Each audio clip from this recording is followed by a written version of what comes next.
Hello student, आपके अपने YouTube channel अनमोल service target पे स्वागत है। जैसा कि स्टूडेंट आज आप लोगों को एक सर से मिलाऊंगा और वो सर आपको बताएंगे career guidance and counselling workshop के बारे में। ठीक है ना, पढ़ाई तो रोज करते हो, आज एक नई दुनिया में मैं ले चलूंगा। तो मेरे प्यारे साथियों, आप पूरा वीडियो को अंत तक देखिएगा।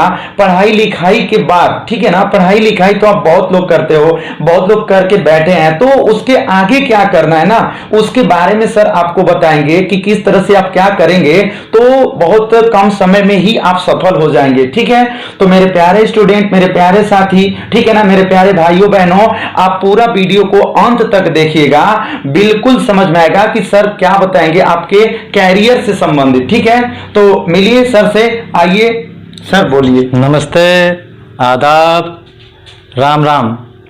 दोस्तों, मैं आपका साथी हमसफर ब्रजेश। आज आपको मैं बात करूंगा कैरियर गाइडेंस एंड काउंसलिंग के बारे में। एक्चुअली ये है क्या? कैरियर यानी पढ़ाई लिखाई के बाद आप जो भी बिजनेस व्यापार, रोटी रोजगार, नौकरी, जॉब या जो कुछ भी आजीविका के तौर पे करते हैं या शौकिया तौर पे करते हैं, वो सारा कुछ कैरियर में उसको हम इंक्लूड करते हैं। गाइडेंस मतलब कौन सा कैरियर चुनें, कौन सा छोड़ें, किसके लिए क्या बेहतर है, किसके लिए क्या बेहतर है, तो उसके गाइडेंस। और काउंसलिंग का मतलब ये होता है कि किसी की समस्याओं को थॉरोली एक एक बारीकी के साथ उस चीज़ को समझना और समझने के बाद उसकी जो बेस्ट पॉसिबिलिटीज है, जो बेस्ट सॉल्यूशन है, जो उसका हल है, उसके बारे में बात करना, उसको कन्विंस करना, या कहीं भी दिक्कत आ रही है तो उस चीज़ को रिमूव करना, तो उसके बारे में बात करूँगा। तो सबसे पहले मैं आपका सवाल उठता है कि कैरियर काउंसलिंग की ज़रूरत ही क्यों है, क्या है ये नई बला क्या है? तो ज़रूरत क्या है, इसको समझने के लिए मैं आपको 4 चीज़ों की तरफ ध्यान आकर्षित करूंगा। सबसे पहले एक गवर्नमेंट सर्वे की बात करूंगा जो 2015 में 1.5 लाख परिवारों के ऊपर किया गया था। 1.5 लाख परिवारों के बाद ये जो सर्वे हुआ, ये गवर्नमेंट सर्वे था। इसकी जो है इंडियन टाइम्स की वेबसाइट पे आपको मिल जाएगा और तमाम वेबसाइट्स पे भी मिल जाएंगी, जो लिंक मैं शेयर कर दूंगा कभी। तो ये 1.5 लाख परिवारों के बीच जो सर्वे हुआ, उसका नतीजा क्या था, सबसे बड़ी बात जो उसकी क्या थी, उसके मेन पॉइंट्स क्या थे, उसकी मैं बात करूंगा। इस सर्वे में साफ साफ तौर पे कहा गया कि जो अनपढ़ या अंडर ग्रेजुएट हैं या कम पढ़े लिखे हैं, उनमें जो बेरोजगारी का प्रतिशत निकल के आया वो करीब 6%, और जो ग्रेजुएट्स थे, पोस्ट ग्रेजुएट्स थे, मतलब जिनके पास हाई क्वालिफिकेशंस थी, उनमें करीब ये 30% से ज़्यादा बेरोजगारी थी। कहने का लब्बो लुआब सारा मतलब ये है कि करीब करीब पढ़े लिखे लोगों में बेरोजगारी 5 गुना ज़्यादा थी, कम पढ़े लिखे या अनपढ़ लोगों में बेरोजगारी की समस्या 5 गुना कम थी। ये पूरी दुनिया का अपने आप में एक अनूठा रिजल्ट था, क्योंकि सारी दुनिया में ऐसा होता है कि जो जितना ही क्वालिफाइड होता है, स्किल्ड होता है, पढ़ा लिखा होता है, उसको रोजगार की संभावनाएं ज़्यादा होती हैं। लेकिन इंडिया के केस में जो जितना ही पढ़ा लिखा है, उसको बेरोजगार होने की संभावना उतनी ही ज़्यादा है। ये बड़ा ही आश्चर्य करने वाली बात है। उल्टा ट्रेंड है, उल्टी दिशा में नदी बह रही है। तो इसको जानना समझना बड़ा ज़रूरी है। इसको समझे बिना बात आगे बनेगी नहीं।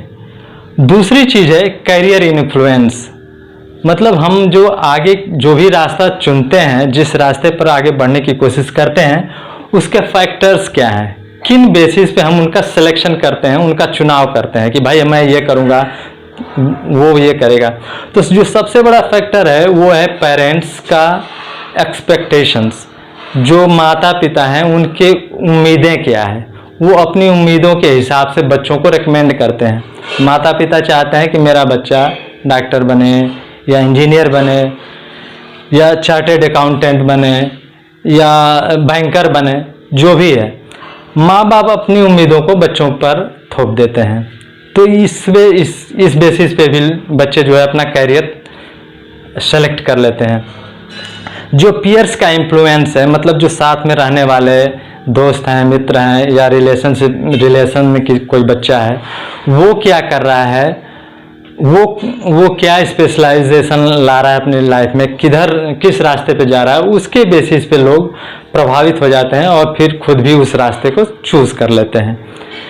तीसरा रास्ता है मीडिया का इन्फ्लुएंस, मतलब मैगजीन्स में, पेपर पत्रिकाओं में, न्यूज़पेपर में, टेलीविज़न पे, या इंटरनेट की जो वेब सीरीज़ हैं, या इंटरनेट पे जो इन्फॉर्मेशन उसको मिलती है, इन मीडिया के माध्यम से जो इन्फ्लुएंस हो जाता है, जो प्रभाव उस पर पड़ता है, उसके बेसिस पे वो आगे का रास्ता चुन लेता है। तमाम बातें हैं, मोटे तौर पे हम मानते हैं कि ये चीज़ें हैं जिनके बेसिस पे वो अपना रास्ता चुनता है। दोस्तों, एक चीज़ संस्कृत में एक सूक्ति है, एक कहावत है कि संशयात्मा विनश्यते, मतलब ये कि काम और करियर को लेकर जितना ही आप कंफ्यूज रहेंगे, जितना ही संशय में रहेंगे, जितना ही संदेह में रहेंगे, उतना ही आपके विनाश होने की संभावना ज़्यादा है। और यही हो रहा है। जो गवर्नमेंट सर्वे कह रही है कि जो जितना ही पढ़ा लिखा है उसमें अनएम्प्लॉयमेंट की समस्या उतनी ही बड़ी है, वो बेरोजगार होने की समस्या उतनी ही ज़्यादा है। इसका मतलब है कि वो संशय में उन्होंने पूरा रास्ता अपना तय किया है और उनका पूरा जिंदगी का बेशकीमती शुरुआती 25-30 साल school, college, coaching centres, preparations, तैयारियां और इनमें बिता दिया और उसके हाथ कुछ नहीं मिला, बेरोजगार है। तो इसका मतलब कि संदेह में रहना किसी के लिए भी ठीक नहीं है, चाहे वो बात स्टूडेंट्स की हो या पेरेंट्स की हो, गार्जियंस की हो। तो ये रही 3 बातें, जो गवर्नमेंट सर्वे है और जो कैरियर का इन्फ्लुएंस है, किन बेसिस पे वो चुनता है। तीसरी बात, जो पेरेंट्स की और स्टूडेंट्स की समस्या है कि वो परेशान रहते हैं, वो खुद भी परेशान रहते हैं, क्या पढ़ें क्या ना पढ़ें, आगे क्या चुनें, क्या सर्टिफिकेट करें, क्या कोर्स करें, क्या रोजगार करें, क्या बिजनेस संभावना बन रही है, क्या करेंगे तो नहीं डूबेंगे, क्या करेंगे तो डूब सकता है। तमाम बातें, इन सारी बातों को लेकर संदेह रहता है। तो उन संदेह को जब तक दूर करके आगे नहीं बढ़ेंगे तो सारा कुछ ऑल इन वेन, सब कुछ नाले में चला जाने वाला है। और यही हो रहा है। जो चौथी महत्वपूर्ण चीज है, changing dynamics of job market. मतलब क्या? मतलब ये कि जो जॉब मार्केट है, जहाँ पे आप नौकरी या जॉब करने जा रहे हैं, उस मार्केट का सिनेरियो क्या है, ट्रेंड क्या है, वहाँ आज क्या हॉट है, किसकी डिमांड ज़्यादा है और क्या नॉट है, कौन सी चीज़ मार्केट से बाहर हो गई है, उसको करने पर फेलियर होने की संभावना ज़्यादा है, रोजगार की संभावनाएं कम है। तो क्या ट्रेंड है आज के तारीख में, या मैं जो कोर्स करूँगा 2 साल 4 साल बाद वो कंप्लीट करूँगा, तो 4 साल बाद ट्रेंड क्या होने वाला है, किधर सरकार की या जो कारपोरेट वर्ल्ड है, जो बड़ी बड़ी कंपनियां, फैक्ट्रीज, प्लांट्स, इंडस्ट्रीज हैं, उनका रुझान क्या है, उनका प्रोजेक्शन क्या है, आगे वो किधर जाना चाहते हैं, उनका ट्रेंड क्या है, उनकी प्राथमिकताएं क्या है। इन सारी बातों पे भी लोग अपने करियर का चुनाव करते हैं कि भाई उनको लगता है कि आने वाले समय में ये चीज़ का डिमांड होगा तो वो कर लेते हैं, आगे आने वाले समय में इसका नहीं होगा तो उसकी कम प्राथमिकता देते हैं। इन बेसिस पे भी चुनाव करते हैं। कुल मिलाकर कहूँ आपसे तो काम और करियर के सिलेक्शन में बड़ी सावधानी की ज़रूरत है आज की तारीख में, क्योंकि जो पिछले 10 सालों में जो काम और करियर का जो परंपरागत तरीके रहे हैं, जो पेशे रहे हैं, वो पूरी तरह से बदल गए हैं।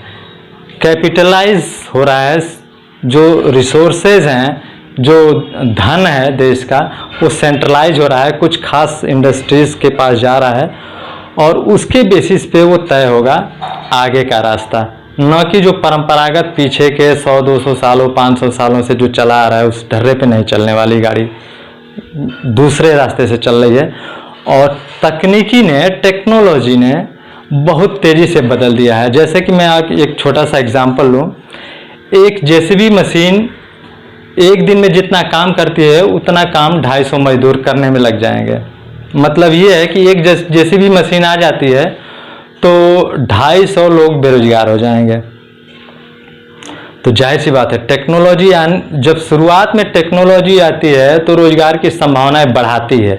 नई नई इंडस्ट्रीज आती है, नए नए सेटअप्स आते हैं, नया इन्वेस्टमेंट आता है, नए नए कोर्सेज और स्पेशलाइजेशंस ट्रेनिंग खुलती हैं और उसके हिसाब से लोगों को रोजगार मिलता है। लेकिन यही टेक्नोलॉजी जब मैच्योर हो जाती है, बड़ी हो जाती है, सक्षम हो जाती है, तो वो नौकरियां खाने लगती है, नौकरियों को खत्म कर देती है। आपने भस्मासुर की कहानी सुनी होगी कि भस्मासुर ने तपस्या किया भगवान शंकर की, और भगवान शंकर खुश हुए, प्रकट हुए, खुश हुए और उसको बोले कि वर मांगो, क्या चाहते हो। तो उसने कहा, भगवान क्या मुझे ऐसा वर दे दीजिए कि मैं जिसके ऊपर हाथ रख दूं वो जलकर भस्म हो जाए। शंकर भगवान खुश हुए और बोले कि चलो ऐसा कर देते हैं, तुम जिसके सर के ऊपर हाथ रख दोगे वो जलकर भस्म हो जाएगा। जब उसको मिल गया तो उसने कहा कि फिर टेस्ट कहाँ किया जाए। तो उसने कहा, भगवान सबसे बढ़िया तो आप हैं पास, हाल फिलहाल में आप ही के ऊपर टेस्ट करता हूँ। अब भगवान शंकर मुश्किल में फंसे कि मैंने ये क्या वरदान दे दिया। तो अब उस शंकर भगवान भागने लगे और भस्मासुर उनके पीछे हो गया। तो ये जो टेक्नोलॉजी है, तकनीकी है, ये कुछ ऐसी ही है, ये भस्मासुर हो जाती है। जो ही ये मैच्योर होगी, जो ही मशीनें एडवांस होंगी, इंटेलिजेंट होंगी, मशीनें सक्षम होंगी, तो वो जो है एम्प्लॉयमेंट को कम करने लगेंगी, लेबर्स को हटाने लगेंगी, छटनी चालू हो जाएगी। तो इस तरह की चीज़ें होती हैं। तो जॉब का मार्केट है, जो नौकरियां हैं, क्योंकि अब तो सरकार भी प्राइवेटाइजेशन करती जा रही है, ठेके पे देती जा रही है या पूरा प्राइवेट हाथों में देती जा रही है। तो अधिकतर नौकरियां प्राइवेट सेक्टर में मिलेंगी। जो हमारे गांव देहात के बच्चे हैं उनको तो यही पता है कि एक पुलिस का है, फोर्स का है, रेलवे का है, लेखपाल की कुछ भर्तियां हैं। ये 2-4 चीज़ें ले देकर उन्हें पता होता है। इसके अलावा उनको कोई भी वाइड नॉलेज नहीं होता है कि क्या क्या रास्ते हैं, दुनिया में कितने रास्ते खुले हुए हैं। तो अधिकतर नौकरियां जॉब मार्केट में प्राइवेट सेक्टर में आने वाली हैं। सरकारी सेक्टर में बहुत कम 2-4% ही लोग हो पाते हैं। तो प्राइवेट सेक्टर में कितने तरह की प्रोफाइल है, कितने तरह की नौकरियां हैं, कितने जगह तरह की बिजनेस पोर्टफोलियो होते हैं, क्या क्या स्पेशलाइजेशन होते हैं, क्या क्या कोर्सेज होती हैं, वो कोर्सेज कहाँ होती हैं और उस कोर्सेज को करने का कितना खर्च होता है, उसके लिए क्या होना चाहिए, क्या क्या प्रिपरेशन होनी चाहिए, व्यक्तित्व जो पर्सनालिटी है आदमी के, उसके अंदर क्या क्या खासियत होनी चाहिए किस तरह की कोर्सेज के लिए। तो इस तरह की तमाम बातें हैं जो कि कैरियर को डिफाइन करेंगे। तो इन्हीं सारी बातों पे और भी तमाम बातें हैं। इन्हीं सारी बातें पे एक career guidance and counselling workshop का आयोजन आपके सुसुंडी चट्टी पे किया गया है। और ये जगह के बारे में बता दूं, ये कठवा मोड़ से कासमाबाद जो रोड है उस पे पारा पड़ता है, परमा जिसको बोलते हैं, और उससे थोड़ा सा आगे बढ़ेंगे तो सुसुंडी में ये आयोजन किया गया है। 27 सितंबर 2020 दिन रविवार, संडे को है। तो इस कार्यक्रम में सारे स्टूडेंट्स आ सकते हैं, सारे बेटे बेटियां आ सकते हैं। गार्जियंस को लेकर आ जाएं या कोई दूसरे स्कूल, कॉलेज या कोचिंग सेंटर का भी लड़का लड़की आना चाहे तो स्वागत है, सम्मान है। तो उन्हें भी साथ ले लें, क्योंकि ये कार्यक्रम बहुत ही स्पेशल होने वाला है, बहुत ही यूनिक होने वाला है, शानदार होने वाला है। सबसे बड़ी बात मैं बता दूं आपको, पूरे गाजीपुर डिस्ट्रिक्ट में कहीं भी एक भी काउंसलर नहीं मिलेगा। न किसी पब्लिक स्कूल में मिलेगा, न इंटर कॉलेज में मिलेगा, न डिग्री कॉलेज में मिलेगा। परमानेंट काउंसलर की तो बात ही छोड़िए, एज ए गेस्ट काउंसलर भी कोई नहीं बुलाता, क्योंकि काउंसलर जो थोड़े बहुत हैं वो बड़े बड़े शहरों में, मेट्रोज में हैं, बड़ी बड़ी पब्लिक स्कूल्स हैं जो बहुत महंगे होते हैं। तो वो एज ए गेस्ट कार्यक्रम अपने यहाँ 6 महीने 4 महीने साल भर पे लगवाते हैं। बाकी जो बी ग्रेड के सिटीज़ हैं, सी ग्रेड की सिटीज़ हैं, जो छोटे शहर हैं, गांव देहात में तो भूल ही जाइए, वहाँ काउंसलर कोई नहीं है। आप पता कर लीजिए गाजीपुर में। तो मैं बता दूं आपको, ये कार्यक्रम बहुत ही शानदार होने वाला है, स्पेशल होने वाला है, जो आपके सोचने समझने के नज़रियों को बदल देगा। क्योंकि अल्टीमेटली पढ़ाई के बाद आपको वहीं जाना है। तो कहाँ जाना है, कौन सा रास्ता किसके लिए ठीक होगा, क्योंकि हर रास्ता हर आदमी के लिए ठीक नहीं हो सकता। इंग्लिश वाले को आप फिजिक्स नहीं पढ़ाने के लिए कह सकते हैं, इंग्लिश वाले को आप उर्दू पढ़ाने के लिए नहीं कह सकते, केमिस्ट्री वाले को आप मैथ नहीं पढ़ाने के लिए कह सकते। हर एक आदमी का अपना स्ट्रेंथ है, वीकनेस है। तो और मैं आपको इस तरह से ये किसके लिए क्या ठीक होगा, ये कैसे तय होगा, कैसे हम डिसाइड करेंगे कि कौन सा बच्चा किस तरह के काम में आगे बढ़ेगा, तो कितना सफल होने की संभावना है। इस तरह की चीज़ों पर भी इन डेप्थ डिटेल बात की जाएगी। तो बहुत ही शानदार होने वाला है दोस्तों। और अनमोल जी के इस चैनल को अगर आप नए हैं तो सब्सक्राइब कीजिए। और सबसे बढ़िया चीज़, इस लिंक को, इस चैनल को अपने किसी मित्र को, रिलेटिव को जरूर फॉरवर्ड कीजिए। अभी 2 दिन टाइम है, तो 2 दिनों के अंदर इसको सब ज़्यादा से ज़्यादा लोगों के बीच भेजिए, ताकि वो इस कार्यक्रम का आनंद ले सके। इसके हमारे अनुभव जो भी शेयर किए जाएंगे उसको जान सके, समझ सके। तो अच्छा।